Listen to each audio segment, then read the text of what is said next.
My 5-year-old daughter was standing in the driveway holding her stuffed bear, while aftershock dust still hung in the air. My father looked at her, then looked at me, and said, "You can stay, but not her. There's no space." His wife's grandchildren had 3 rooms between them, including a game room. I didn't cry. I didn't argue. I just said, "Noted." 3 days later, my father opened his front door to a man in a suit holding a certified envelope, and his face lost every ounce of color. "My name is Stella Prescott. I'm 34, an ER nurse, and a single mom.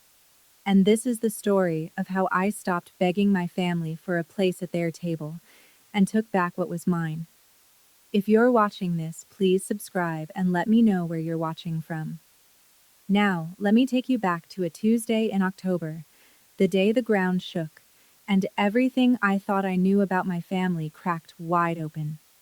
There's a particular kind of tired that only ER nurses understand. It isn't just in your bones.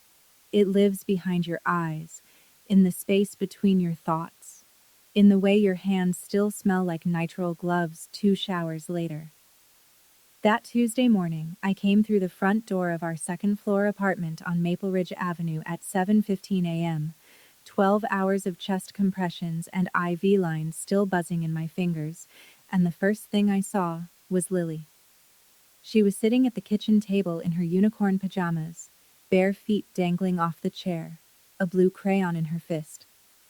Biscuit, her stuffed bear, loved bald along one ear, sat propped beside her cereal bowl like a tiny breakfast companion. She didn't look up right away. She was drawing. "Mama, look." She held up the paper. A rectangle with a triangle roof, 2 crooked windows, and a red door we didn't actually have. Above the roofline, she'd drawn 2 hearts, just floating there, like they were keeping the house from blowing away. "That's our house, Mama."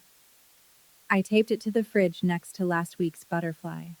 That fridge door was the only gallery that mattered. I made her a sandwich. Peanut butter, crust cut off, sliced into a butterfly shape because I'd done it once when she was 3, and now it was law. My eyes were closing on their own. But I sat with her, and we talked about the butterfly, and I plugged in the little star-shaped nightlight she couldn't sleep without, even during daytime naps. On the shelf by the hallway closet, there was a cardboard box with Mom's things written in my own handwriting from years ago. My mother's belongings, what little I'd kept. I hadn't opened it fully in years. I wish I had sooner. Let me tell you about Thanksgiving. Last November, my father Gerald invited me and Lily to his house for the holiday. "Family's family," he said on the phone, in the voice he uses when he wants to sound warm but doesn't quite get there. I bought a new dress for Lily, sunflower yellow, her favorite. I made a sweet potato casserole from scratch at 2 in the morning between shifts. When we arrived, the dining room table was set for 8. China plates, cloth napkins, the works. My stepmother Diane had outdone herself. Candles, a centerpiece with dried eucalyptus, place cards written in her careful cursive. Lily's name wasn't on any of them. "Oh, sweetie," Diane said, her hand fluttering to her chest the way it does when she's about to say something terrible with a smile. "The kids' table is so much cozier for Lily. It's right in the kitchen, she'll love it." The kids' table was a folding card table with paper plates. Lily sat there alone. My half-sister Megan's 2 children, 7 and 4, were at the main table, flanking my father like little sentries. Gerald had his arm around Megan's oldest, ruffling his hair. "There's my boy." When Lily waved at him from the kitchen doorway, he nodded. Just a nod. Like she was a neighbor's kid he was being polite to. I cut Lily's turkey into small pieces. I told myself, at least she has grandparents. At least she has somewhere to go on holidays. I'd been telling myself that for 24 years. At one point during dinner, Diane stepped into the hallway to take a phone call. I heard 2 words before she lowered her voice. "Birchwood House." I didn't know what that meant. Not then. I should explain something about the math in my father's house. It's a particular kind of arithmetic where one daughter's needs always round up and the others always round down. Megan, my half-sister, 29, Diane's biological daughter, got a car at 19. A used Honda, nothing extravagant, but Gerald drove it to the house with a bow on the hood. When I turned 19, I was already working nights at a nursing home to pay for community college. No car, no beau. When I asked once, just once, Gerald said, "Megan needs help. You're independent. You should be proud." I filed that sentence away. I filed a lot of sentences away. Megan's daycare? Gerald paid. My student loans? Mine. Megan's rent when she moved back in with 2 kids? 0, because she never left. My rent? 38% of a paycheck that was already stretched across diapers, formula, and a second-floor apartment with a radiator that banged like a fist all winter. Every time I noticed the gap, I'd hear Diane's voice in my head. "You're so sensitive, Stella." Or Gerald's. "Don't start." After enough years, I stopped starting. I stopped noticing. Or I told myself I did. But Lily noticed things I tried not to. One Sunday, she came home from Gerald's house and showed me a drawing she'd made. Our family. She'd drawn 6 people. Me, her, Gerald, Diane, Megan, and Megan's kids. In the picture, everyone was holding hands in a line, except Lily. She'd drawn herself standing a little to the side, holding Biscuit. "Mama, how come I'm always the extra one?" She was 4 when she said that. I didn't know then that my independence wasn't something I'd chosen. It was something they'd stolen from me. Literally. The earthquake hit at 2:47 on a Tuesday afternoon. I had just picked Lily up from preschool. We were in the apartment. She was on the living room rug showing Biscuit a picture book, when the floor moved. Not shook. Moved. Like something massive had turned over beneath us. The bookshelf went first. It swayed once and then tipped forward, spilling paperbacks and picture frames across the carpet. Lily screamed. I grabbed her and pulled us both under the kitchen table, my body over hers, my hand pressing her head against my chest. I could feel her heart hammering through her shirt. Fast, small, like a bird trapped in a paper bag. The shaking lasted 11 seconds. It felt like a year. Then the aftershock. 15 minutes later. Shorter, but enough to crack the load-bearing wall in the hallway from floor to ceiling. A chunk of ceiling plaster came down in the bathroom. Dust hung in the air like fog. The building groaned. By evening, the landlord arrived with a city inspector. Red tag. The building was structurally compromised, pending full inspection. Everyone out by tomorrow morning. I stood in the parking lot with Lily on my hip, watching our neighbors carry boxes to their cars. I called my renter's insurance from the hood of my Corolla.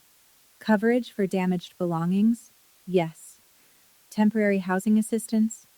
No. Not under my policy. The nearest motel was $89 a night. I had $1,100 in checking. That was rent money. That was all of it. Lily was quiet. She had Biscuit in a death grip, and her eyes were glassy, and she kept looking back at the building like she was waiting for it to fall. There was one number I hadn't dialed in months. My father's. I sat in my car in the parking lot and made the call. Gerald picked up on the 4th ring. I could hear a television in the background. Some game show, audience applause, Diane laughing at something. Normal evening sounds in a house with 4 bedrooms and a game room and no structural cracks running down the walls. "Dad, we had an earthquake. Our building's been red tagged. Lily and I need a place to stay for a couple of weeks until I figure something out." Silence. Then, "Hold on." I heard him set the phone down. Muffled voices. Diane's voice. Low, quick, sharp. I couldn't make out the words, but I knew the tone. I'd been hearing that tone for 24 years. It was the tone that preceded every no I'd ever received in that house, always wrapped in something reasonable. Gerald came back on. He cleared his throat. You can come, Stella, but Diane says there's no room for the girl. Megan's kids have their rooms, the game room. You know how it is. It's tight. Dad, she's 5. She can sleep on my floor, on a sleeping bag. She just needs a safe place. Another pause. Diane's voice again, clearer this time, close to the phone. Tell her it's only temporary anyway. The girl can stay with a friend or something. The girl? Not Lily. Not your granddaughter. The girl. Gerald sighed. It's Diane's house, too. She says no space. Just you. We can figure something out for the child. I looked in the rearview mirror. Lily was in her car seat, biscuit pulled tight to her chin, watching the red-tagged building through the window, dust still in her hair. Noted, I said, and I hung up. I drove.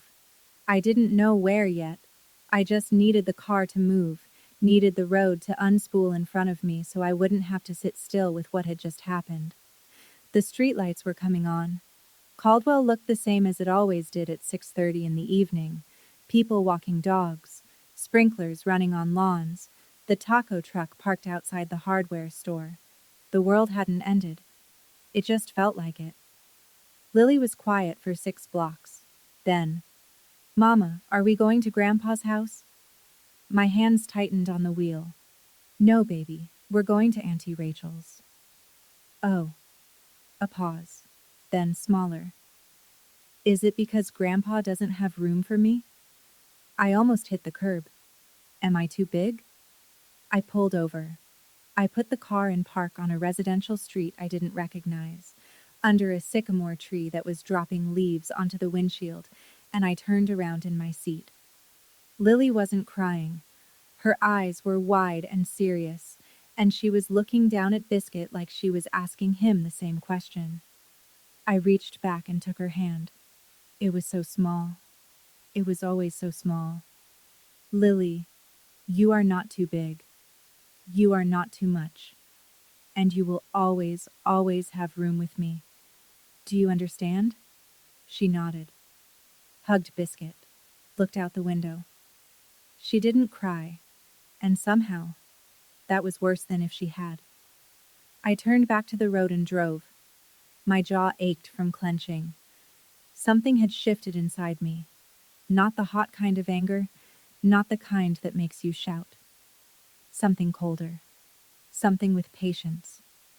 I opened my phone's notes app at the next red light and typed, October 14th, 6:22 p.m. Gerald refused shelter for Lily. Diane. No space.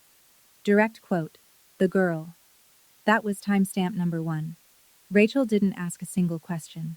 She opened the door, saw Lily on my hip with dust still in her hair, saw the duffel bag over my shoulder and whatever was living on my face, and stepped aside. Guest room's made up. There's mac and cheese on the stove. That was Rachel Tobin, 35, fellow ER nurse, built like a point guard and just as direct.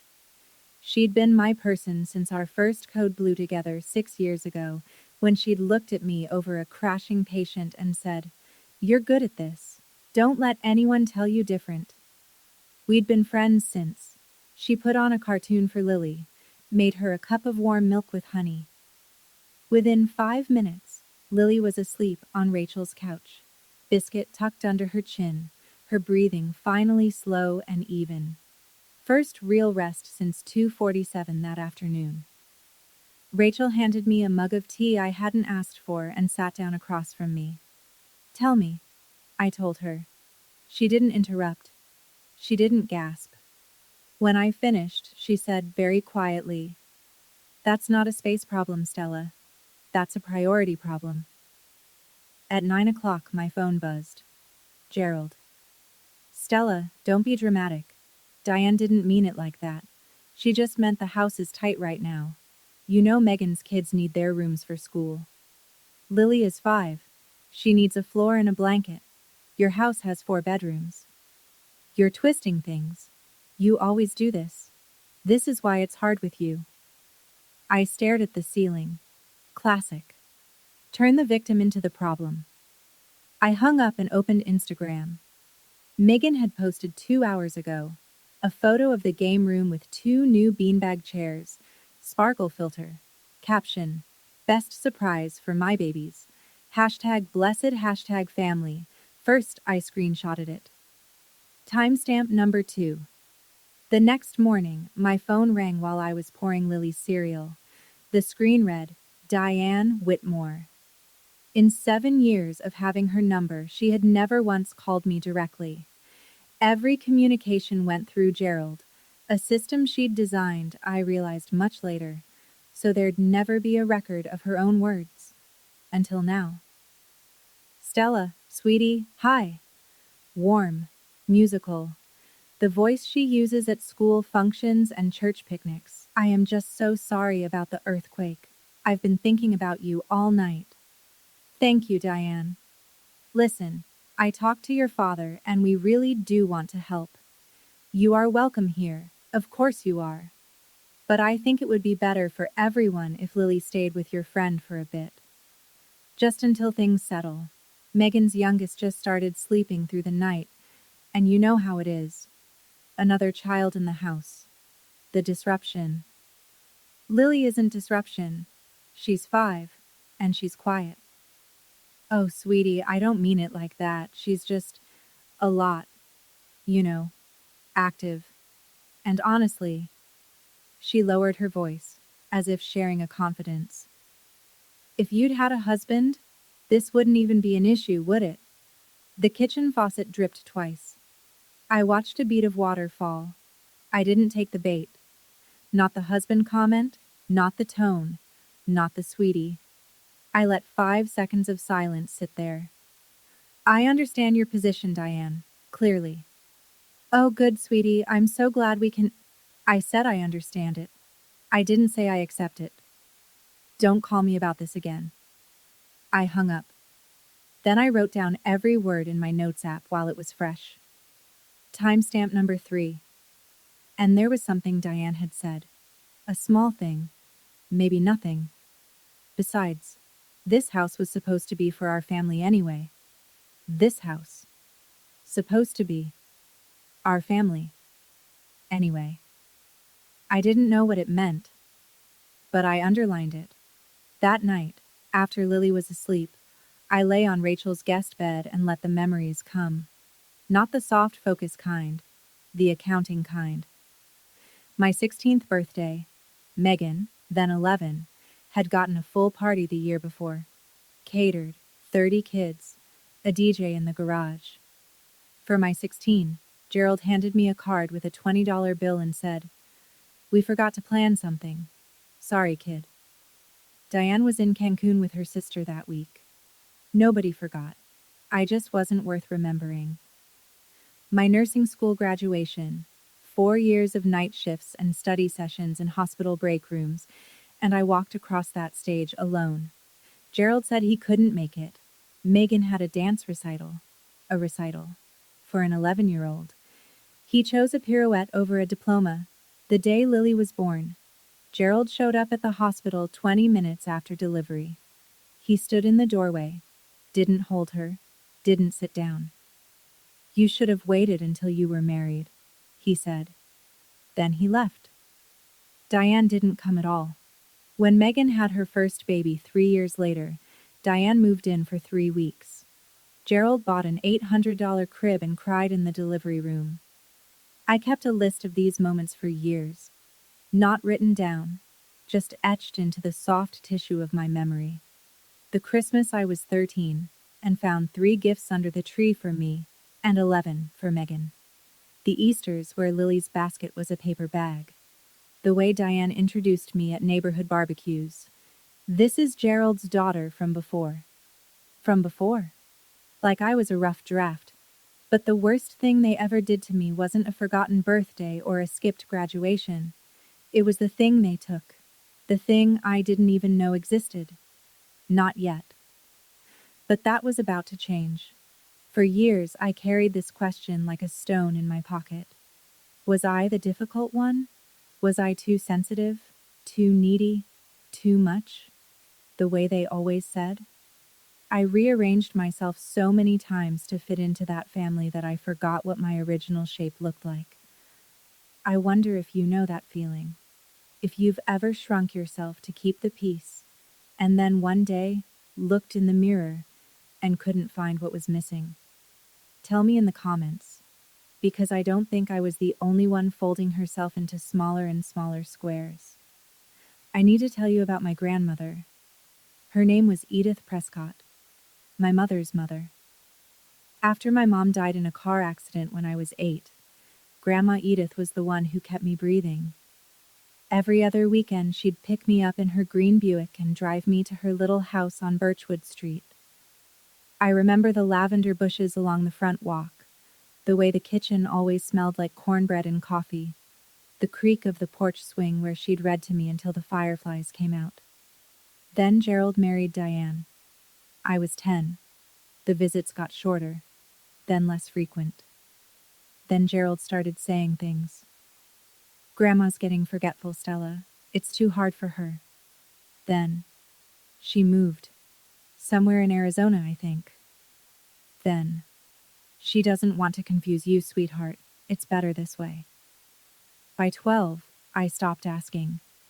I believed him. I believed that the woman who used to braid my hair and sing me hymns in the kitchen had simply decided I wasn't worth the drive anymore.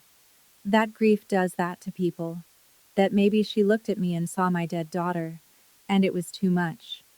I carried that for 22 years. The belief that I had been gently, lovingly abandoned by the last person on my mother's side who might have claimed me. But lying in Rachel's guest room that night, staring at the ceiling, one word floated up through the dark. Birchwood. Diane had said the Birchwood house on the phone at Thanksgiving. My grandmother had lived on Birchwood Street. I sat up. My pulse was doing something it only does in the ER. That focused clinical acceleration that means something important is happening. I walked to the closet. The box marked Mom's Things was on top of the stack. I opened it. It was 2 a.m. Rachel's house was silent except for the hum of the refrigerator and the small ticking of a wall clock somewhere down the hall. I sat cross-legged on the guest room floor and lifted the flaps of the box I'd carried through 4 apartments and never fully unpacked. My mother's reading glasses, tortoiseshell, one arm bent, a scarf that still smelled faintly like her, or maybe I just needed it to. 3 birthday cards she'd written me before she died, tucked in a rubber band. A small gold locket with a photo of us, me at 5, her at 31, the same age I was when I had Lily. At the bottom, underneath a folded quilt, there was a large manila envelope. It was yellowed at the edges, postmarked 2003, and the return address read, Edith Prescott, 412 Birchwood Street, Caldwell, California, 93711. My hands were shaking when I opened it.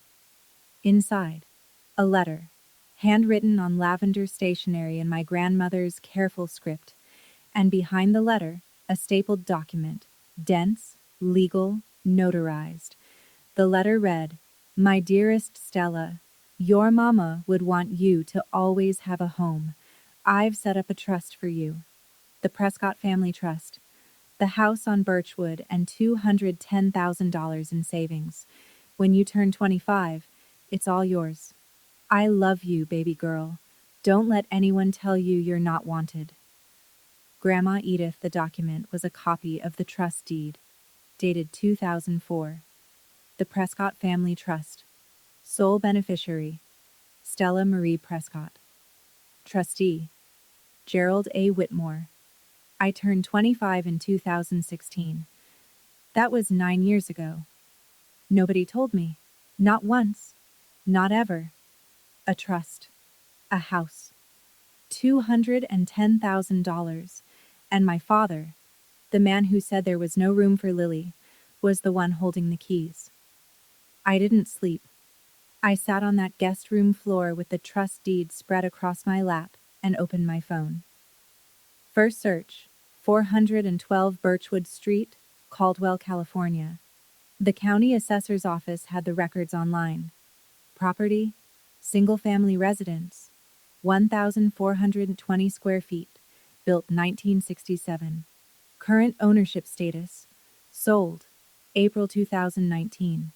Transferee, Gerald A. Whitmore and Diane K. Whitmore. Transfer type, quitclaim deed.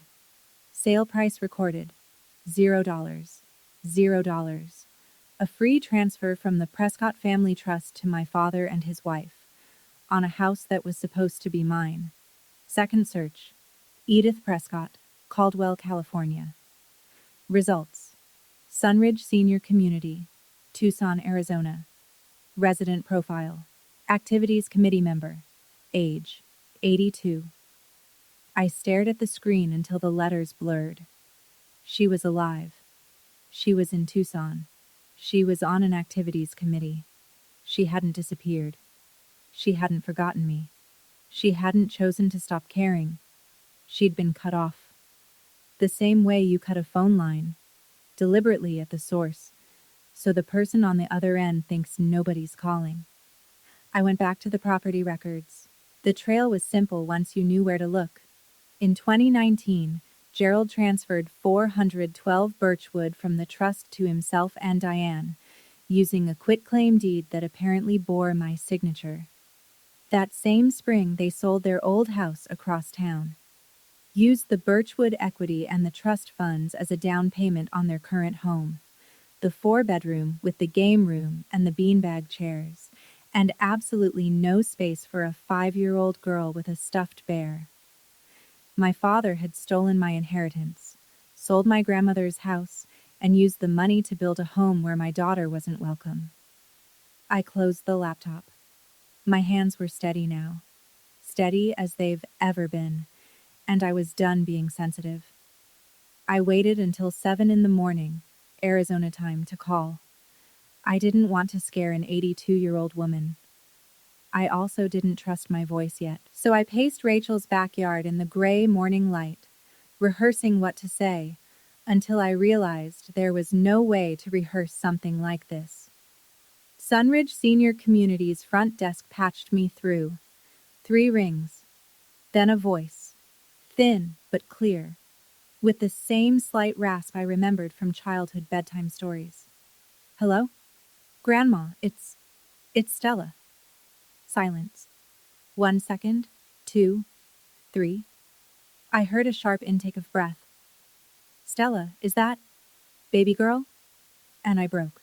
Not loud, I'm not a loud crier, but the tears came fast and hot, and I pressed my hand over my mouth in Rachel's backyard and let 22 years of believing I'd been forgotten drain out of me. She was crying too. I could hear it in the way her words caught. I've been writing to you every Christmas for 22 years, she said. Every single one came back. Your father told me you didn't want contact. He said you'd moved on. He said it would only confuse Lily to have. He told me the same thing about you. Another silence. This one heavier. I told her what I'd found. The trust deed, the property transfer, the $0 quitclaim. I heard her breathing change, sharpen. I never authorized any sale or withdrawal, Stella. Never. That trust was for you. Only you. Grandma, I think he forged my signature. A long pause. When she spoke again, her voice wasn't thin anymore. It was steel. Then we're going to get it back. Every cent. Every brick. She told me she still had copies of everything, including 22 return-to-sender envelopes. Every Christmas letter she'd mailed me, sent back in Gerald's handwriting. Call a lawyer, baby girl, today. I'll tell you exactly which documents to ask for. Rachel knew a guy. Actually, Rachel knew a guy who knew a guy. Her cousin's divorce attorney, who referred us to Nathan Okafor, a trust and estate litigation lawyer with an office on Caldwell Boulevard, and 15 years of experience peeling apart exactly this kind of mess. I called him that afternoon. He had an opening the next morning. His office smelled like printer toner and black coffee. He was tall, mid-40s, with reading glasses he kept pushing up his nose, and a calm that reminded me of the best surgeons I'd worked with, the ones who never raise their voice because they don't need to. I laid everything on his desk: the trust deed, my grandmother's letter, the property records printout, the quitclaim transfer. He read each document once, then again, then removed his glasses and looked at me. "Ms. Prescott, as trustee, your father had a fiduciary duty to manage this trust solely in your interest. Selling the property and distributing the funds without your knowledge or consent is a breach of that duty. And if your signature on these documents is forged..." He tapped the quitclaim deed. "That's felony forgery under California Penal Code 470. He outlined the steps. First, a beneficiary request letter, certified mail, return receipt, to Pacific Western Trust Company demanding all distribution records, withdrawal authorizations, and associated signatures. The bank had 30 days to respond. Second, once we had the documents, a forensic document examiner would compare the signatures. He already had someone. Dr. Laura Sims, court qualified, frequently used by the DA's office. If the signatures don't match, Nathan said, we file a petition in probate court and refer the forgery to the district attorney. This isn't just a civil matter, Ms. Prescott. This is potentially criminal. Then he said the thing that stopped me cold. One more thing. If those trust funds were used as a down payment on your father's current home, that house is traceable proceeds. Meaning the house they told your daughter there was no room in may not even legally be theirs. You know what I kept thinking, sitting in that leather chair with the trust deed in my lap? That every time Gerald said, "You're independent, you should be proud," he wasn't complimenting me. He was covering his tracks. Every time Diane said, "You're so sensitive," she was making sure I'd never look too closely. They turned my own self-doubt into a lock on a door I didn't know existed. Have you ever realized that the thing people criticized you for was actually protecting them, not you? I think about that a lot now. Nathan mailed the beneficiary request that same afternoon. Certified. Return receipt requested. Tracking number logged. The letter went to Pacific Western Trust Company's Legal Compliance Department, demanding every document associated with the Prescott Family Trust, distribution authorizations, withdrawal receipts, notarized signatures, correspondence. 30 days to respond? 30 days. In the ER, 30 minutes can mean the difference between a save and a code. 30 days felt like a geological age, but Nathan was clear. Don't tip them off. Don't confront your father. Don't mention the trust, Birchwood, or your grandmother. If he suspects you're building a case, he'll destroy what he can. So I played the part. The hardest role I've ever held. And I've held a mother's hand while telling her that her son didn't make it. Gerald called twice that week. Casual, checking in, asking if I'd figured things out with housing. His voice was so normal it made my skin crawl. Normal the way a bandage looks clean when the wound underneath is septic. Working on it, I said. That was all I gave him. On Thursday, he called again. You're not still upset about the room thing, are you? Diane feels terrible. He said this the way you'd report weather. Light rain. Diane feels terrible. Might clear up by the weekend. I'm fine, Dad. Good. That's my girl. I hung up and swallowed something hot and sour at the back of my throat. That evening, Lily was at Rachel's kitchen table again, drawing. She held up the new picture. A house. Bigger this time, with 3 windows and a garden and a red door. She'd written 2 words at the top in wobbly kindergarten letters. Our house. This is where we're gonna live, Mama, I decided. I stuck it to the fridge next to the others. Then I went to the bathroom, shut the door, and pressed my forehead against the cool tile until my breathing evened out. 27 days to go. The documents arrived on a Tuesday. Nathan called at 10:14 a.m. Come to my office. Bring nothing. Touch nothing when you get here. I'll show you everything. 40 minutes later, I was sitting across from his desk, and he was laying out 3 documents side by side like a surgeon displaying x-rays. The first, Trust Distribution Authorization, dated March 14, 2019.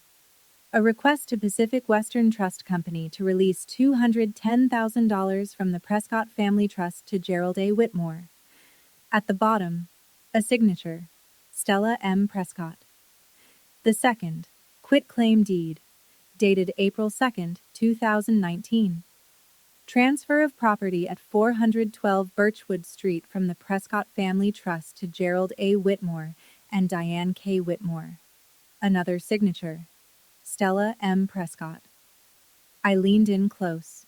The handwriting was careful. Someone had practiced, but the S was wrong.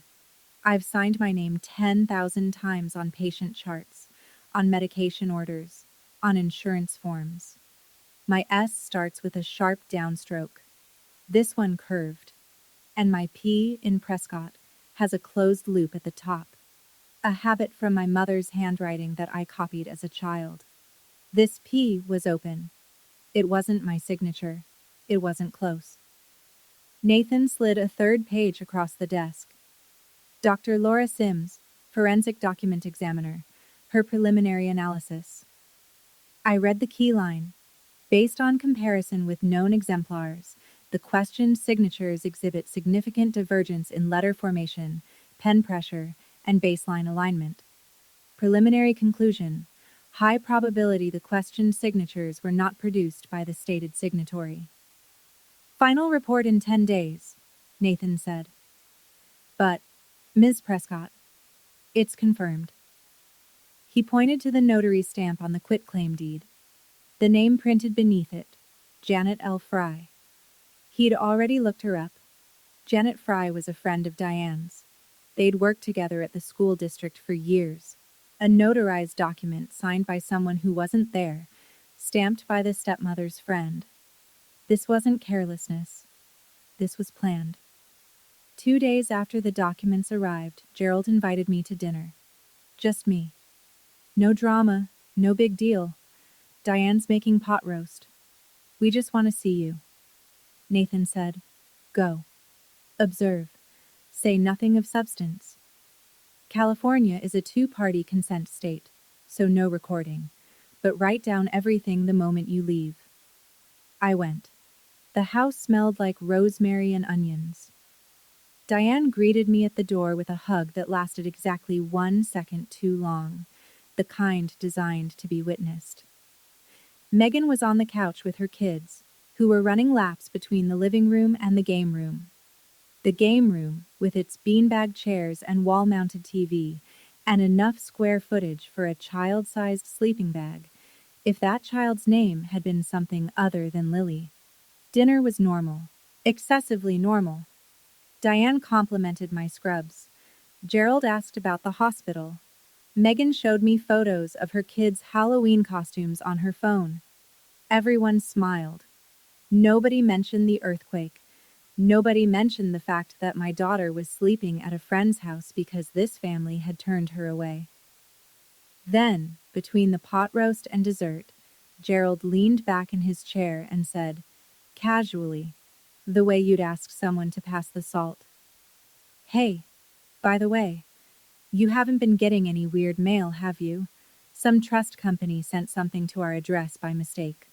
Junk mail, probably. His eyes sharpened. Just for a second. Just enough for me to see. Trust company, I said. No. Why would they? He relaxed, reached for his water glass. No reason, just junk. Diane changed the subject to Megan's birthday party next weekend. I helped clear the plates. I said goodnight. I walked to my car. Then I opened my notes app. October 29th. 7:48 p.m. Gerald asked about trust company mail. Nervous. Diane redirected conversation immediately.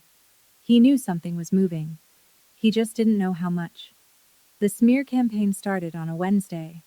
I woke up to 11 text messages from relatives I hadn't spoken to in months.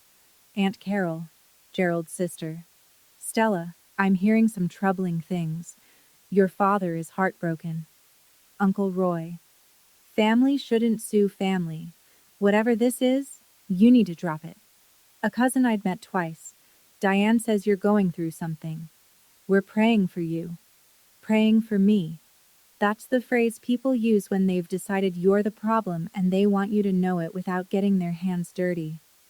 I scrolled through the group chat Gerald's family used for holidays and birthdays. Diane had posted a message at 9 p.m. the night before, a paragraph and a half, perfectly punctuated, dripping with rehearsed anguish. As many of you know, Stella has been going through a difficult time since the earthquake. Unfortunately, she is now making false accusations against Gerald and me regarding family finances. We are devastated. We have done nothing but love and support her for 24 years, and this is how she repays us. Please keep our family in your thoughts. 63 heart reactions, 22 comments. Not one person asked for my side. Then Gerald called. No more pot roast voice, cold. I don't know what you're doing, Stella, but you need to stop. This is family business. You're embarrassing yourself. I said nothing. Are you listening to me? I'm listening. Then fix this. I hung up. Megan posted on Facebook that evening. Public. When someone bites the hand that feeds them. Prayers for my parents who've done nothing but love unconditionally. 47 likes within the hour. I screenshotted everything.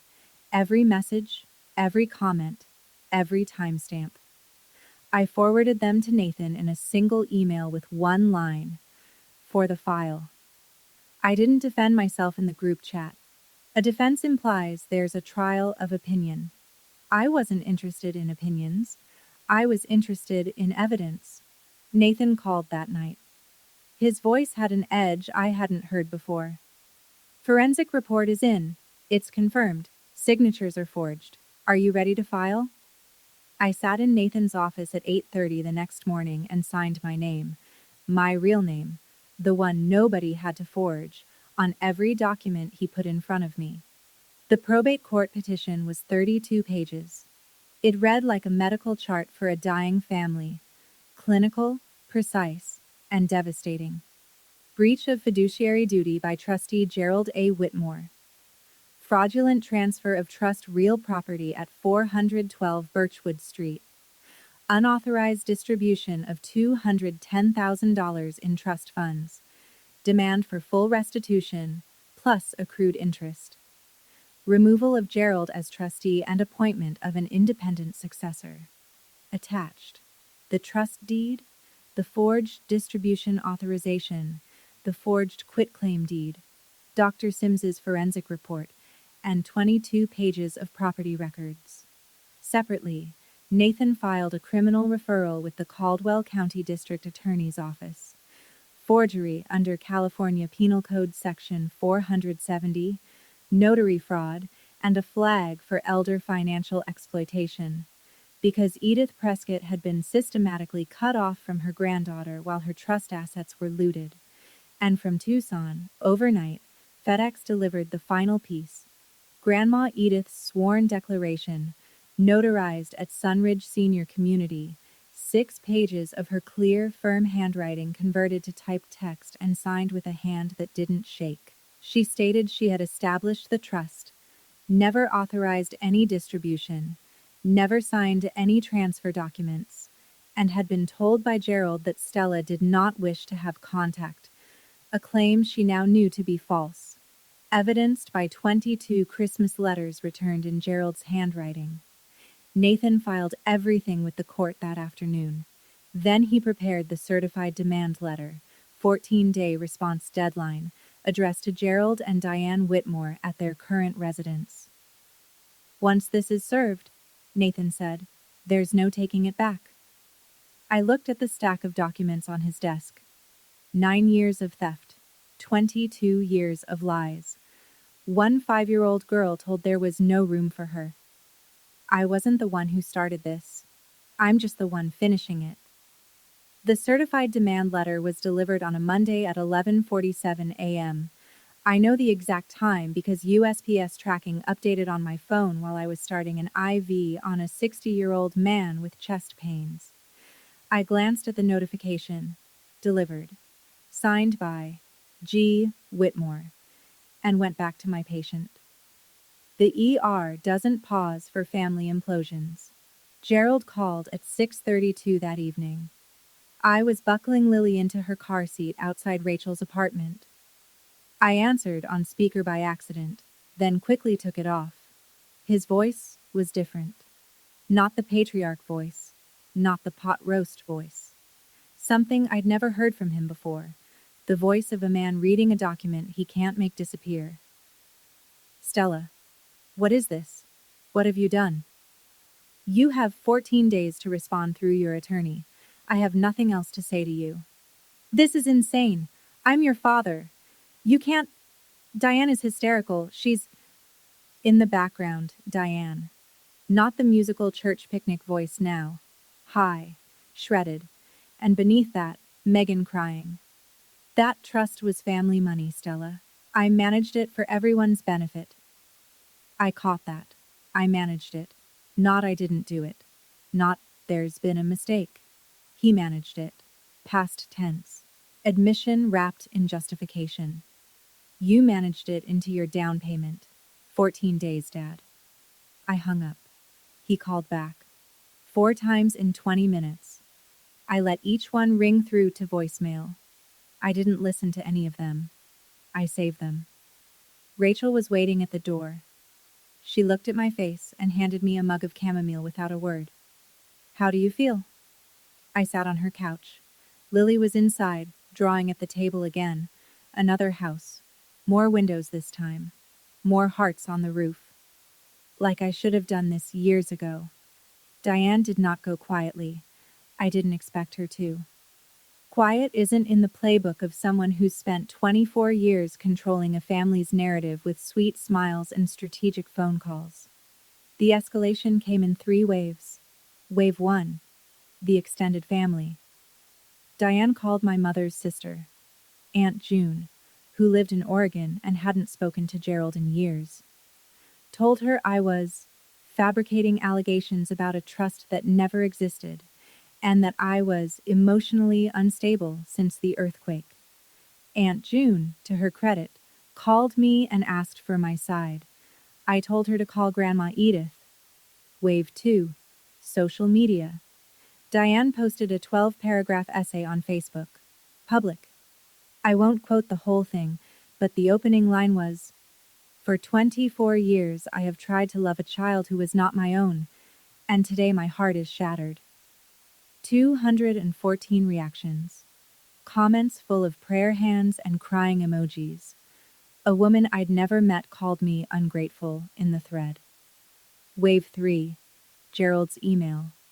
It arrived at 11 p.m., sent from his personal account to mine.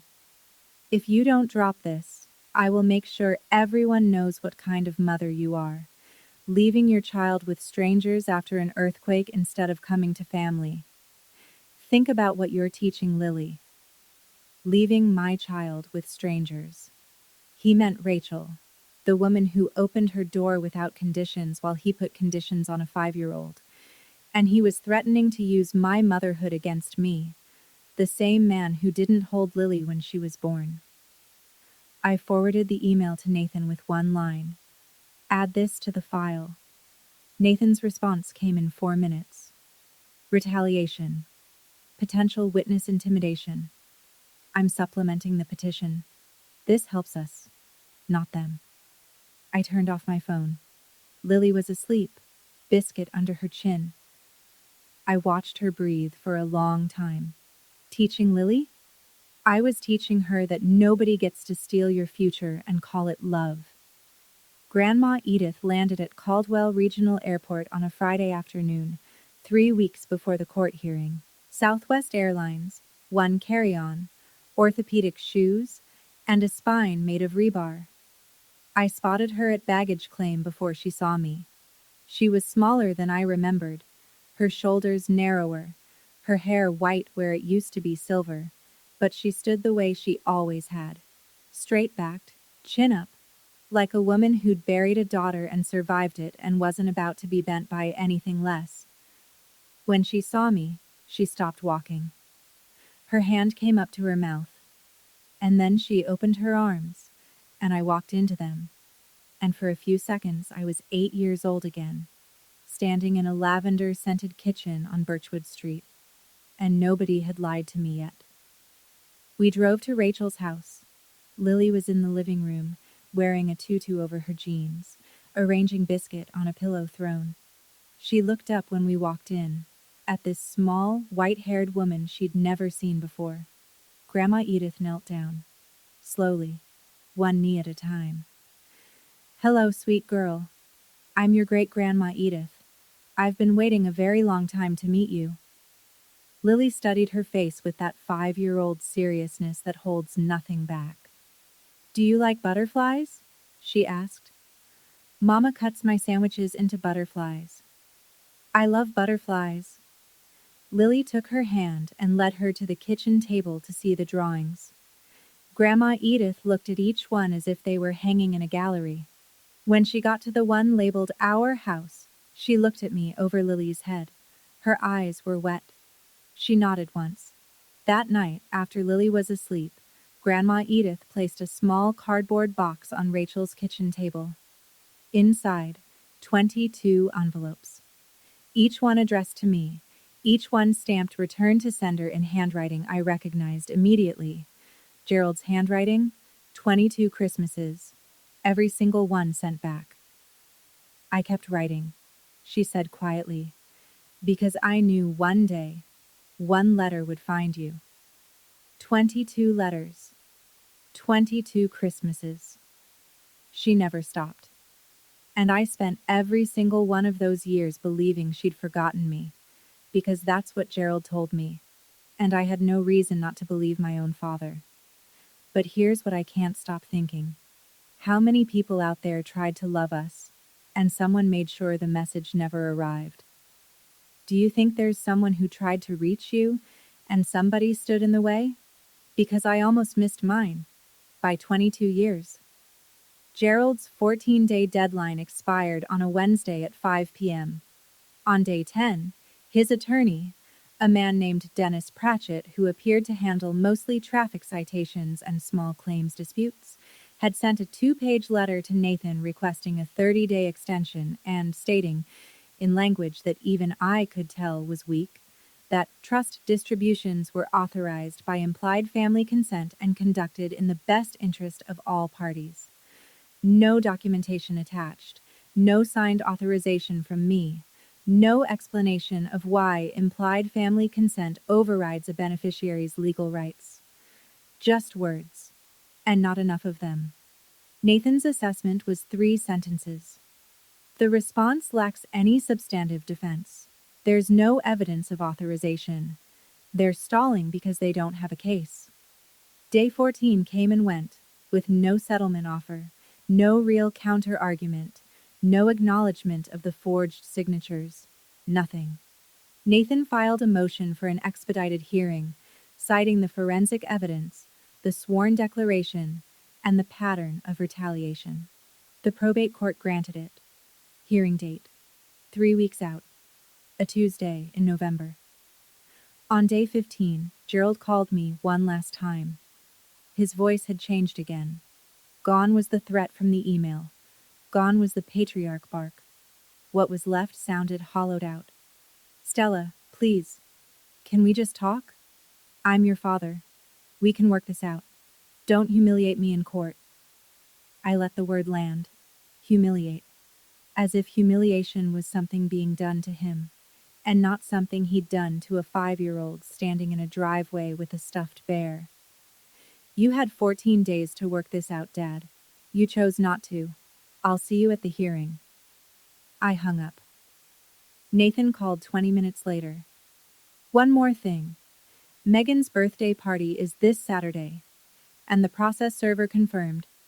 The hearing summons needs to be personally served on Gerald, at his residence, by a sheriff's deputy. Saturday. The birthday party. 30 guests. It's the only confirmed time he'll be home, Nathan said. The court requires personal service.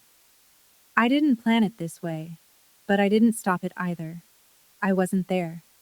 I want to be clear about that.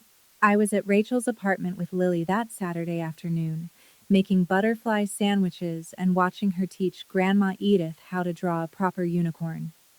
I didn't stand on the sidewalk watching. I didn't drive past. I didn't need to. Rachel's cousin knew someone who was at the party, and in a town like Caldwell, a sheriff's deputy pulling up to a birthday barbecue doesn't stay a secret for long. Here is what I was told. It was 2:15 p.m.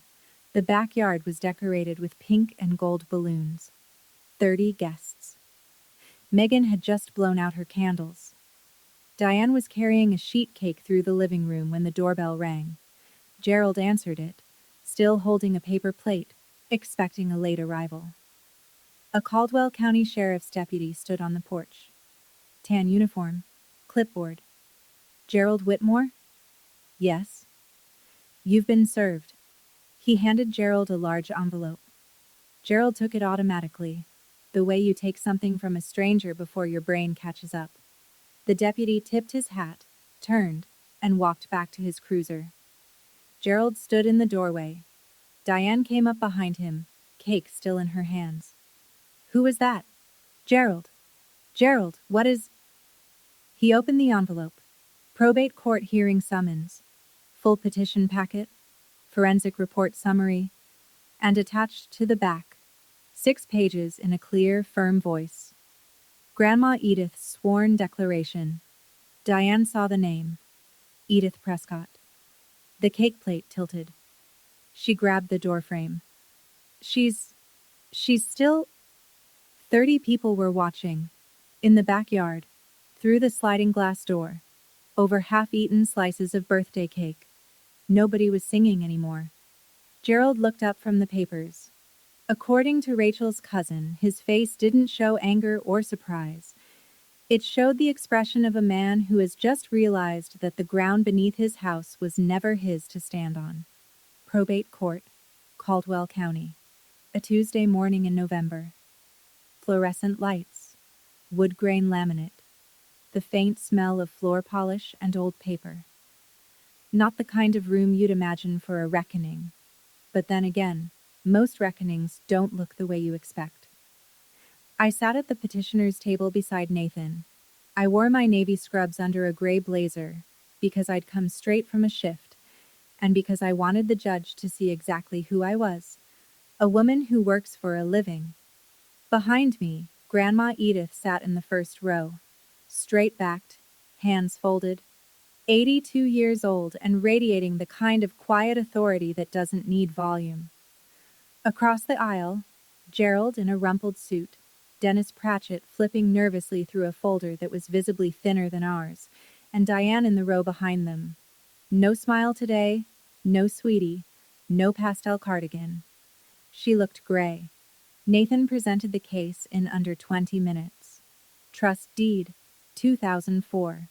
Sole beneficiary, Stella Marie Prescott. Trustee, Gerald Whitmore. Trust distribution authorization, March 2019. Forged. Quitclaim deed, April 2019. Forged. Dr. Sims's forensic report. Signatures do not match known exemplars. Notary Janet Fry, Diane's colleague, notarized without the signatory present. Criminal referral filed. Then Grandma Edith took the stand. She didn't tremble. She didn't ramble. She spoke the way she'd always spoken to me, clearly, gently, and with absolutely no room for misunderstanding. I established the Prescott Family Trust in 2004 for one person, my granddaughter Stella. I never authorized any withdrawal. I never signed any transfer. I was told my granddaughter didn't want me in her life. I have 22 letters, returned in my son-in-law's handwriting, that prove otherwise. Dennis Pratchett attempted to argue implied family authorization. The judge cut him off mid-sentence. Fiduciary duty is not subject to implied consent, counselor. The trustee's obligations are explicit and documented. The judge looked at Gerald the way I've seen doctors look at patients who waited too long. Not angry, just certain of the diagnosis. The judge issued the ruling from the bench that same afternoon. Expedited, he said, because the evidence left no ambiguity. I sat still and listened to a man in a black robe dismantle the architecture of a lie that had taken my father 22 years to build. First, Gerald A. Whitmore was immediately removed as trustee of the Prescott Family Trust. The court appointed an independent fiduciary, a licensed professional trustee with no connection to either party. Second, restitution.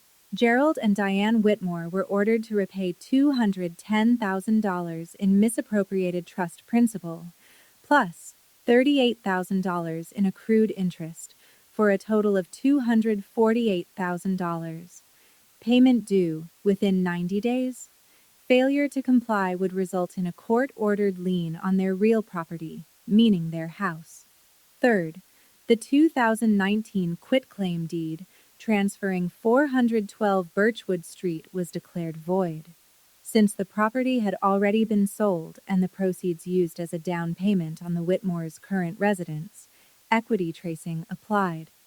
In plain terms, if they couldn't produce $248,000 in 90 days, they'd have to sell the house or face forced sale through the lien. Fourth, the criminal referral to the district attorney was sustained. Gerald faced felony forgery charges under California Penal Code 470. Janet Fry, the notary, had already been summoned separately.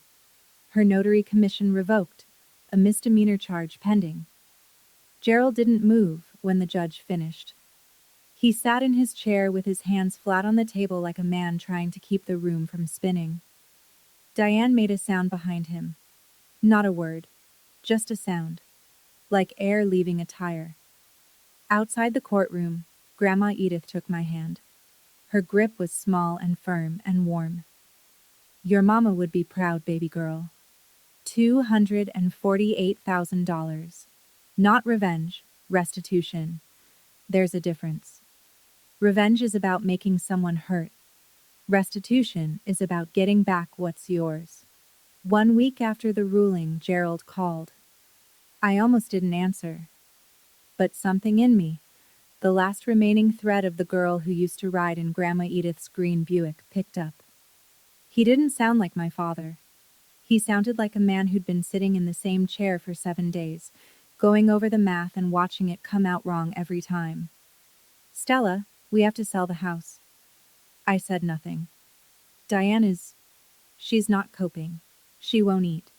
Megan's looking for apartments, but she's never paid rent in her life, and she doesn't... His voice cracked.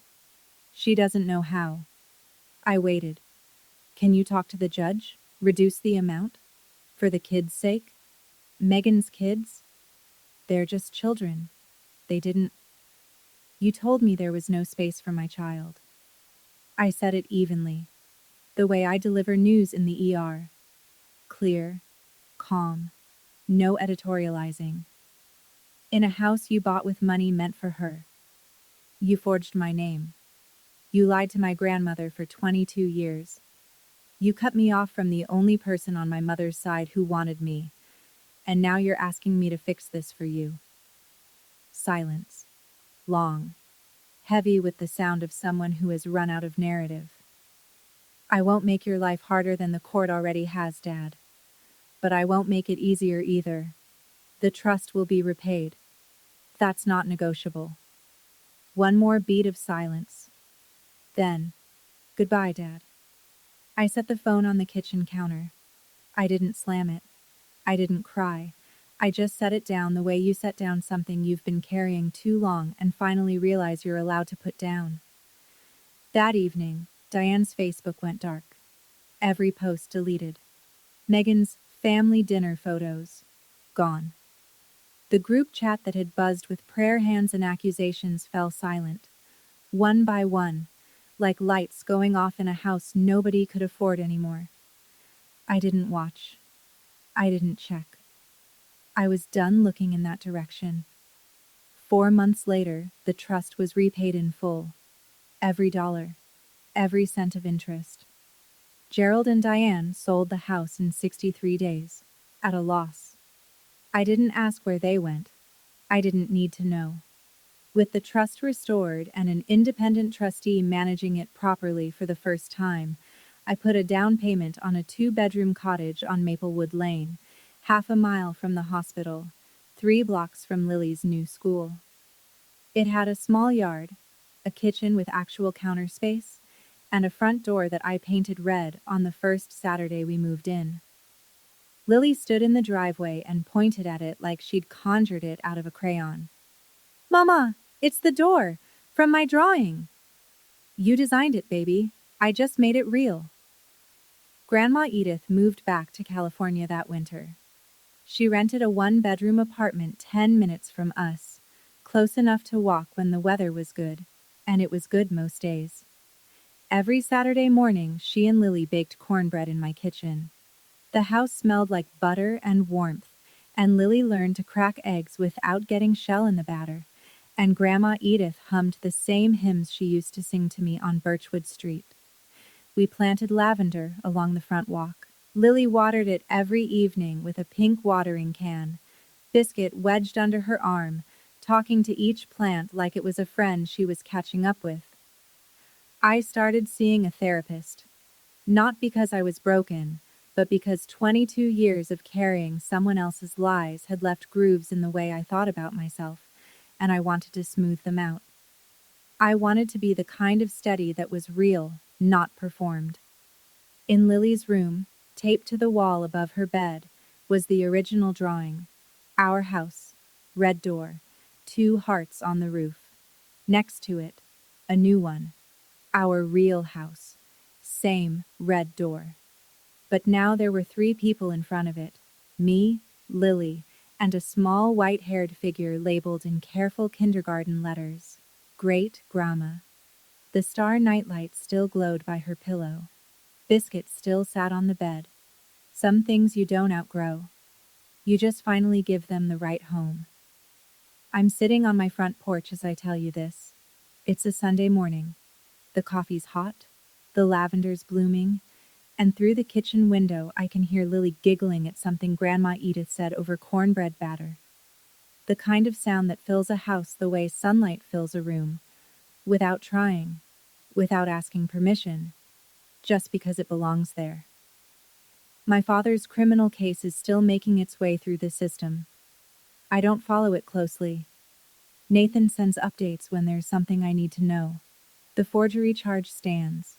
Janet Fry's notary commission is permanently revoked. These are consequences, not punishments I designed. They're the natural weight of choices Gerald and Diane made long before I ever opened that box. Some of the relatives who sent me those prayer hands texts have reached out since. A few apologized.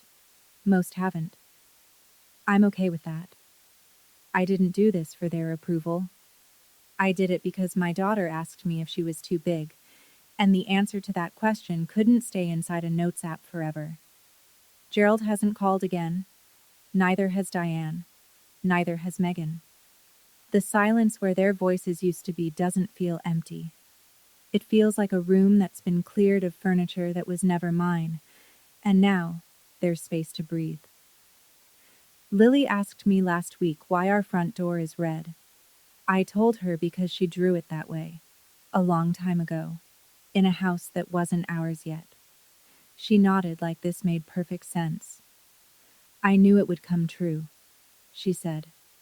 5-year-olds understand faith better than most adults. I didn't do this for revenge. I did it because my daughter deserved to know that when someone tells you there's no space for you, the answer isn't to make yourself smaller.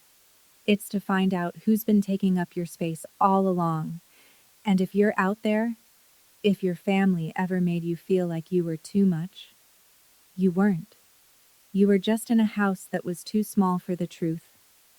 I used to be afraid of silence in our apartment. Now, the silence in our house sounds different. It sounds like peace. It sounds like enough. That's my story. Thank you for staying with me until the very end. It means more than you know. If any part of this reached you, if you've ever had to build your own table because the one you were born into didn't have room for you, leave a comment. Tell me your story. I read every single one, and you are not alone in this. If you want to hear another story about a mother who refused to stay silent, check the link in the description. Subscribe if you haven't, and I'll see you in the next one. Take care of yourselves and the people who actually deserve a seat at your table.